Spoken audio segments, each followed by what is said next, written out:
When I first met Ethan, his ambition was the very thing that attracted me to him. He had this fire in his eyes, a determination that made everything he talked about sound possible. He wasn't just a dreamer, he was a doer. His mind was always racing with ideas. Business ventures, travel plans, goals he wanted to chase.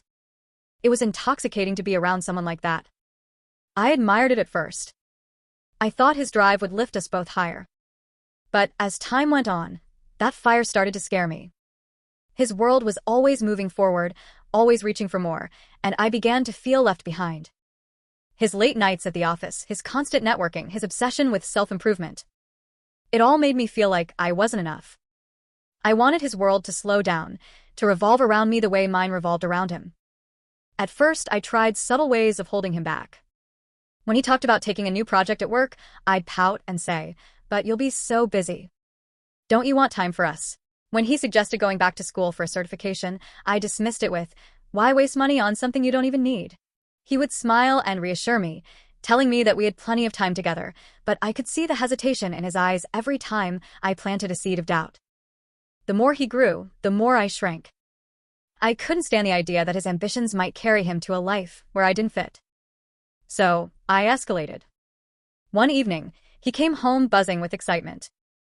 He'd been offered a chance to join a new startup, something he had been dreaming about for years. His words spilled out like a flood. Plans, strategies, possibilities. But instead of sharing in his joy, I let fear take control. "That sounds risky," I said flatly. "Do you really want to throw away your stable job for some gamble? What if it fails? What if you lose everything?" He paused, the light in his eyes dimming slightly. "It won't be easy, but it's worth trying. This is the kind of opportunity people wait their whole lives for." I crossed my arms. "Or it's the kind of mistake that ruins lives." "Do you really want to ruin ours?" That word, ours, was my weapon. I knew he loved me enough to think twice if it meant keeping me safe. And it worked. He turned down the offer. For weeks afterward, I felt triumphant. I had kept him close, kept him mine. But deep down, I knew I had extinguished something inside him. It didn't stop there. Every time he talked about pursuing something new, I found a way to drown it. If he wanted to go to the gym, I'd complain about him leaving me alone.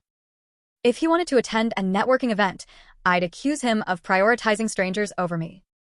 If he stayed up late working on ideas, I'd guilt him into coming to bed. Slowly, his dreams began to wither under the weight of my fears. But what I didn't realize was that resentment was quietly growing in the cracks.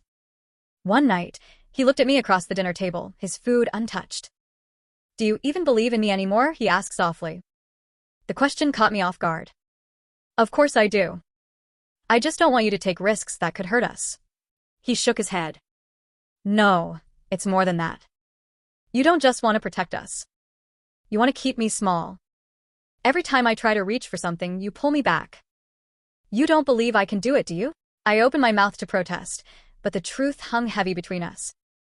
I hadn't believed in him, not because he wasn't capable, but because I was terrified of being left behind if he succeeded. He leaned back in his chair, his eyes weary. "I love you. But I can't keep drowning just because you're afraid of the waves." The silence after that was unbearable. I tried to fix things, tried to be more supportive, but the damage had already been done. He had seen the truth. That my love was conditional, tied to my need to control his growth. A month later, he packed his things. "I can't stay," he said, his voice steady.